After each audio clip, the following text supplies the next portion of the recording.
Hello అండి అందరికీ wife of Surya part 115. మరిక ఆలస్యం చేయకుండా కథలోకి వెళ్దాం. చందు సూర్యచంద్రిక ఫామ్లో తన మొదటి రోజు పనిని విజయవంతంగా పూర్తి చేసుకుని ఇంటికి తిరిగి వస్తుంది. ఆమె ముఖంలో అలసట ఉన్న ఒక కొత్త సంతృప్తి, ఆత్మవిశ్వాసం స్పష్టంగా కనిపిస్తాయి. పిల్లలను ఆడిస్తూనే ఆమె వెంటనే గాయత్రికి కాల్ చేయాలని నిర్ణయించుకుంటుంది. చందు కాల్ చేయగానే గాయత్రి వెంటనే కాల్ లిఫ్ట్ చేస్తుంది. హలో చందు, ఏంటి కొత్త జాబ్ ఎలా ఉంది? ఫస్ట్ డే ఎలా గడిచింది అంటుంది గాయత్రి. చందు ఉత్తేజంగా, గాయత్రి నమ్మలేకపోతున్నాను, అంతా ఒక కలలా ఉంది. ఉద్యోగం చాలా బాగుంది, అసలు నమ్మలేకపోతున్నాను. నేను ఇంటర్వ్యూ కోసం చాలా సిద్ధమై వెళ్ళాను కదా, కానీ అక్కడ నన్ను ఒక్క ప్రశ్న కూడా అడగలేదు తెలుసా అంటుంది.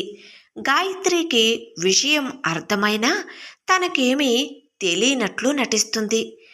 గాయత్రి చందు చెప్పే మాటలకు ఆశ్చర్యాన్ని నటిస్తూ, ఏం ఇంటర్వ్యూ జరగలేదా? మరేం జరిగింది అంటుంది. మేనేజర్ రాఘవయ్య గారు నన్ను చూడగానే మీ గురించి నవీన్ గారు ద్వారా పూర్తిగా తెలిసింది. మీ అర్హతలు మాకు సరిపోతాయి అని చెప్పి డైరెక్ట్గా రేపటి నుంచే జాయిన్ అవ్వమన్నారు. నాకు గుండెల్లో భయం, ఆనందం ఒకేసారి కలిగాయి. ఆయన అంత ధైర్యంగా చెప్పేసరికి నాకు కొంచెం ఆశ్చర్యంగా, కొంచెం భయంగా అనిపించింది. నేను వెంటనే ఆ జాబ్ని ఒప్పుకున్నాను అంటుంది చందు. గాయత్రి ఆనందాన్ని ఆపుకుంటూ, అదే కదా చందు, నీ అర్హత ముందు ఇంటర్వ్యూలు లెక్క. చూడు, నీ తెలివితేటలు, నీ కష్టం వల్లే నీకు ఈ అవకాశం వచ్చింది. సూర్యచంద్రిక ఫామ్లో మంచి శాలరీ, మంచి వాతావరణం ఉంటే నీకు ఇక ఎలాంటి భయం ఉండదు అంటుంది. అవును గాయత్రి, పని వాతావరణం కూడా చాలా బాగుంది. అందరూ నాతో బాగా మాట్లాడారు. నాకు ఒక చిన్న ప్రాబ్లం వస్తే మేనేజర్ గారే వచ్చి వెంటనే హెల్ప్ చేశారు. నాకైతే చాలా ధైర్యంగా, సంతోషంగా అనిపిస్తుంది. ఇదంతా నీ వల్లే జరిగింది. నేను నీకు చాలా రుణపడి ఉంటాను అంటుంది చందు. గాయత్రి ఆప్యాయంగా నవ్వి, అబ్బే దానికేముంది చందు, నువ్వు బాగుండాలి, నువ్వు హ్యాపీగా ఉంటే చాలు. రేపటి నుంచి జాగ్రత్తగా ఆఫీస్కి వెళ్ళిరా, ఆల్ ది బెస్ట్ అంటుంది. తర్వాత చందు ఆనందంగా ఫోన్ పెట్టేస్తుంది. గాయత్రి వెంటనే నవీన్కు కాల్ చేసి చందు ఆనందాన్ని, ఇంటర్వ్యూ లేకుండానే ఉద్యోగం దొరికిన విషయంపై ఆమె ఆశ్చర్యాన్ని వివరిస్తుంది. నవీన్ ద్వారా ఈ విషయాన్ని తెలుసుకున్న సూర్య మనసులో తన ప్రయత్నం విజయవంతమైనందుకు ఒక చిన్న సంతృప్తి దొరుకుతుంది.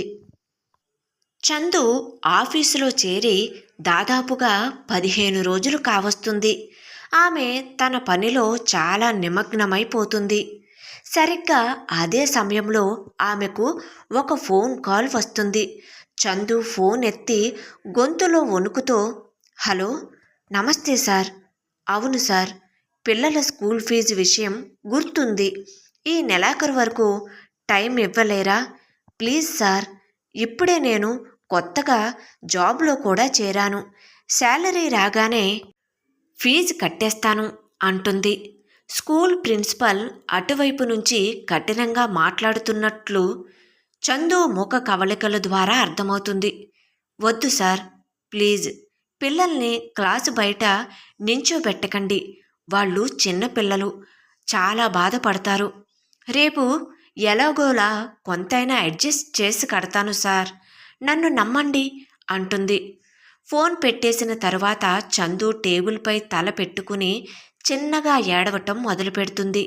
అప్పుడే ఆఫీస్కు వచ్చిన సూర్య చందు టేబుల్పై తల పెట్టుకుని ఏడవటం గమనిస్తాడు. ఏంటి, ఏమైంది చందుకి? ఎందుకు తను ఏడుస్తుంది? ఒకసారి రాఘవయ్య గారికి కాల్ చేస్తాను అని రాఘవయ్య గారుకు డయల్ చేస్తూ, వద్దు, అసలు ఏం జరిగిందో నేను తెలుసుకుంటాను అని సూర్య తన సీసీ కెమెరా స్క్రీన్ మీద ఇప్పటి వరకు జరిగింది గమనిస్తూ ఉంటాడు. తన ఆఫీసులోని హై క్వాలిటీ ఆడియో సిస్టమ్ కూడా ఉండటంతో ఆమె మాట్లాడిన ప్రతి మాట సూర్యకు వినిపిస్తుంది. చందు ఏడవటం చూసి సూర్య గుండె తరుక్కుపోతుంది. తను కోట్లు సంపాదిస్తున్నా తన కళ్ళ ముందే తన ప్రాణమైన మనిషి కొన్ని వేల రూపాయల కోసం అంతగా బ్రతుమలాడుకోవటం చూసి అతను తట్టుకోలేకపోతాడు. సూర్య పిడికిలి బిగించి, చందు, నీ కళ్ళల్లో కన్నీళ్లు చూడటానికా నేనిదంతా చేస్తున్నది? రేపు నువ్వు పిల్లల ఫీజు నీ అంతట నువ్వే కడతావు అని అనుకుంటాడు. సూర్య తన కుర్చీలో కూర్చుని ఏమి చెయ్యాలా అని ఆలోచిస్తూ ఉంటాడు. ఏ నిర్ణయం తీసుకున్నా చందు ఆత్మగౌరవం దెబ్బతినకుండా ప్లాన్ చేయాలని అనుకుంటాడు. సూర్య వెంటనే తన క్యాబిన్కి రాఘవయ్య గారును కబురు చేస్తాడు. అతడు రాగానే, రాఘవయ్య గారు, ఈ నెల మన ఫామ్ ప్రొడక్షన్ చాలా బాగుంది.